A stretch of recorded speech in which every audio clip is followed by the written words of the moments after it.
everybody, it's Kerry, Ellison, Principal Broker here at Keller Williams. I am so excited today to have our KW Conversations with the one and only Casey Hearn out of our Conway office. She is one of our legendary members out of our Conway office, now an executive broker and has C&G Homes. So come join us for our conversation today. So my name is Casey Hearn. I work with Keller Williams. I'm actually dual licensed in both the Little Rock office and our Conway branch. I actually started in a real estate office as the office administrator about 2010, and I saw agents coming through, running their own business, doing their own thing, and I thought I could do that. So I actually got my license. I went to school on the weekends and got licensed, and then one of the things that was probably the biggest transition was how I could go from just a paycheck to paycheck job to a commission only job. And so one thing a lot of people don't know about me is I actually took out a small business loan in order to start the business. I gave myself about a year's salary of enough money to pay my bills, and I was like, if I make it, cool, and if I don't, then I'll just spend time paying the loan back. And here I am. It's been 13 and a half years, and I'm still here. So it worked. I love you believed in yourself and you invested in yourself. Yep. That's awesome. Yep. So you were one of our very first agents in our Conway office way back when. What made you take the leap? And what has it been like watching the office grow and change?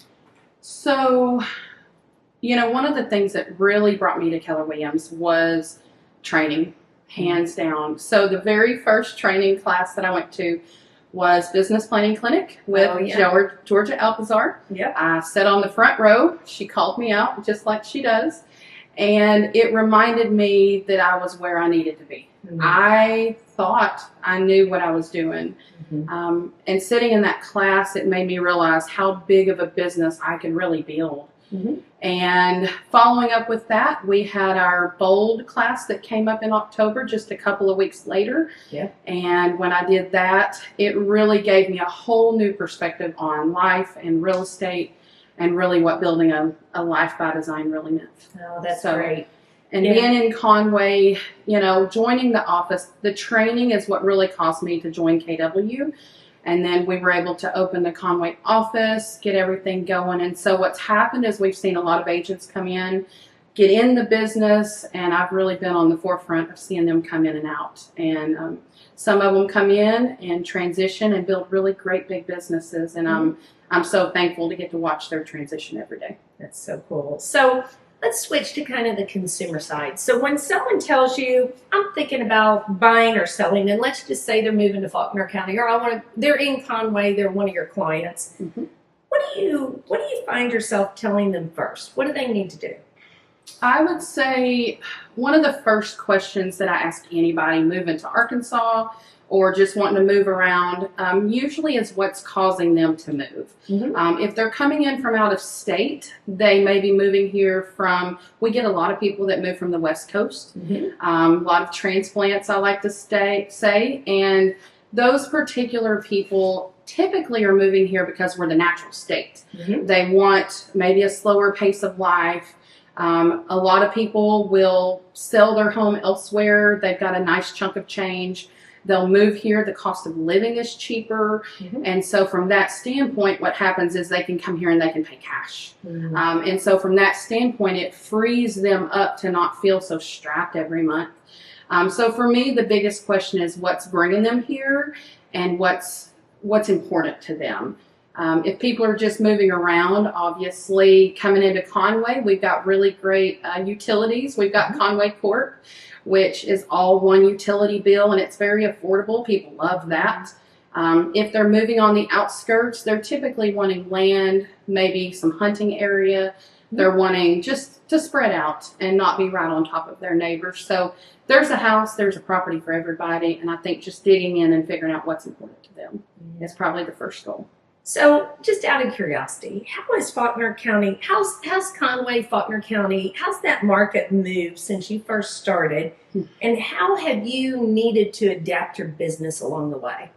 Absolutely. So for me, probably the biggest adjustment has been the prices of houses.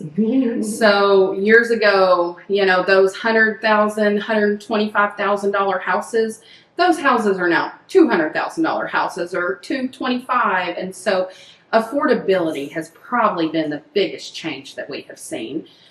So that's probably the biggest adjustment that we're having to make, is some training and some lender options as far as how do we educate our buyers and also sellers on how do we compete in that market. Yeah. So I would say affordability has probably been the biggest change that has happened. Around COVID, we saw a lot of, the market was moving so fast, and so we had to move quick. Things have slowed down a little bit now that we can kind of breathe a little bit, but the prices of houses have not went back down. So. Yeah. So can you share a story that reminds you why you love real estate and what you do? When you've been in the business 13 years, there's a lot of them. I would say the one that probably comes to mind immediately is I had some clients late last year, early this year. They're kind of an older client, and I work with a lot of older clients, maybe downsizing, relocating. Maybe they no longer need to live in their home. They just want out from underneath a constant, mortgage. And so this particular client was an older client. They were actually previously working with another agent, and they were just not getting communication from that agent. Yeah. They were getting documents to electronically sign, and they had said, we really want to be hand signature in person. And so they just did not feel like that agent was meeting them where they were. Yeah. So in this particular case, I met with them. They'd been under contract a couple of times. So they actually had a good bit of their house packed up, and things would fall apart. And so they were nervous about moving. They were nervous about the process.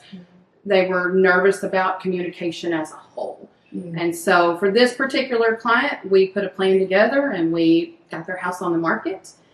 Thankfully, it worked out really well, because within a couple of days of being on the market, I had a buyer email me and say she'd been watching this house for a while, and she was not ready to purchase earlier, but now she was ready. And things fell into place. The price point was perfect, location was perfect, and it checked every box for what she and her kids were needing. And so in that case, we set up an appointment, we looked at it, we went through the process. It was great because I was able to help relay that to the buyer and the seller both. In that case, we had a buyer that she was in her early 50s and had never owned a home before. Wow. So that was a big deal to help her. And then for them, they were able to transition to a rental property.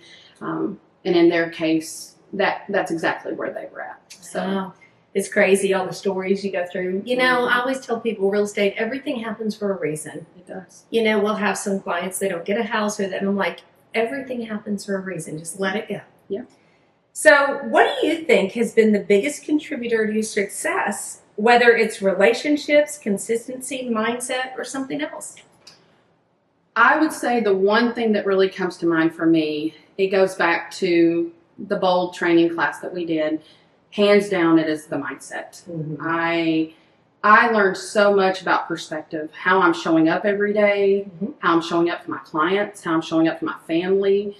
And mindset to me is I wake up every day and say, am I the best I can be today for everybody that I'm fixing to come in contact with? So for me, it is the mindset. There you go. Always a critical piece. Yep. So looking back on your real estate journey, what's one lesson you wish you would have learned sooner? So there's a phrase that says, when the student is ready, the teacher will appear. We are so fortunate that we have a lot of national and regional events that we get to attend every year. And one of the questions I get is, why are you going back? They teach the same thing over and over again. And the reality is, it's because this business is not rocket science. It is the same thing, and you just have to evolve and grow. And so for me, every year that I go to those trainings, I learn something new. There's something that shows up that year that I need. And where it was last year, I come away with action items, with a to-do list, with things that I'm going to implement. And next year, it's going to meet me at a different place and where I'm at for my business for that year. So all of that being said, when I started real estate, I contacted my database once a year. Yeah. I contacted them at Christmas. I had an Excel spreadsheet of all my clients, and they heard from me once a year. And the biggest lesson I would say has been reiterated over and over again has been how often I need to be in touch with my database in a really true, consistent way.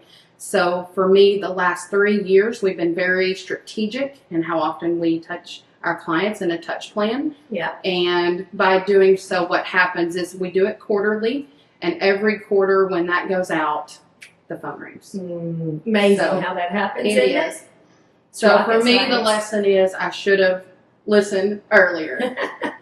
I know, we hear that over and over again. It's like, when do we finally get it, you know? Yeah. So outside of real estate, what are some of your favorite ways to spend time in your hometown? Absolutely. So I live in Greenbrier. Okay. So there's a lot to do in Greenbrier. My kid is 12, and so we've grown up there. I was born and raised in Greenbrier. So we do spend a lot of time in Conway, Faulkner County, and different things. We also do a lot of traveling outside of the state as well. We do have a property that we started with a short-term rental back in the last 6 months. So that's been an adventure. We've done some small investment projects as well. So I would say traveling and just finding things to keep myself busy. The other thing I really love is I love decorating.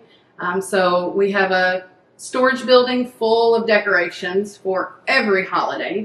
And so every holiday we pull out the decorations and something gets decorated. And then once a year we have to go through and reorganize the building to restructure everything. There you go. That's really what I focus on. There you go. So looking ahead, what are you most excited about for your business, your clients, or your community? So Gary Keller has a statement, you can be anywhere you want in 5 years. And I can say that the next 5 years of my business are pivotal. They are going to be a lot of changes that are coming. My kid has about 6 more years till she graduates. So once she graduates high school, things will be a little bit different. That empty nest syndrome is going to kick in. And I'm not sure what it's going to look like at that point. I'm not sure where she's going to be. I want to be ready to follow and support her wherever that is. So the next 5 years is crucial, and that means building the business and putting some plans in place to make that happen. Yeah, and you were just sharing with me that you made another hire. You've got somebody coming in to help you. Yes. How exciting. Building that organization chart. So going back to the beginning, when you got into real estate, what made you were an admin at a real estate company. What made you take that job? I took that job at the time because I needed a job. Sure. Pays the bills. It paid the bills. And I got into it, and I really enjoy the admin work. I really do. And that's one of the things a lot of agents don't. And I actually do. Yeah. I enjoy the paperwork. I enjoy the process. Yeah. I enjoy knowing it. I enjoy being able to learn it and understand why things happen the way they do. So I took that job mainly because I needed a job, and it really was a catalyst in a career that I never expected. So thinking about yourself way back when, and if somebody was getting into real estate, what advice would you give them? So I teach a class at Keller Williams every once in a while, and the thing I tell everybody is you have to treat this like a business. Most people think you get into real estate just for flexibility and freedom, and you get that if you create your life to be that way. And you still have to show up. You have to have a schedule. You have to treat it like a business. You have to show up for yourself every day. I primarily love to work in the office. I'm more productive in the office. So I come to the office every day that I'm not out showing property. It's Monday through Friday. I'm going to show up. So I would say showing up is the one thing I tell people. You have to do it. You have to show up. So thinking back when you took the leap, You did the small business loan. I'd love to know that. We all got in different ways, so I'd love to hear your story. How did you build your business? Because you've got a thriving business now. You're mainly by referrals, is my guess. How did you build it? So my first year in real estate, I actually sold about 36 houses. That's amazing. Which is That's a lot. amazing. Which is a lot for a first time, getting started in the business. And it really was the relationships and knowing people. I came out of a business working with a surveyor, living in my hometown of Greenbrier. I knew a lot of people. And so I would say it was just knowing people and just getting out there. Yeah, I jokingly say people that are secret agents have skinny kids because you've got to talk to people somewhere along the way. Yep. So is there any other advice you want to give to people that are thinking about getting in the business or in the business and maybe struggling a little bit? I would say your calendar and your time management is so important. I live by my calendar. Mm-hmm. I look at it often. I prepare the week before, see what's coming up for the next week. I live by that calendar, and I find that to be one of the things that most agents don't do a great job on. Mm-hmm. They just want to kind of wing it and see what happens. So for me, I think it's just having a really proactive calendar that's going to put you in the places that you need to be. Sounds good. Well, thank you so much for your time today. We appreciate it. Absolutely. For more interviews like this, click on our like button below and then hit the subscribe button so you'll see when we put out our new videos. Thanks so much, everybody.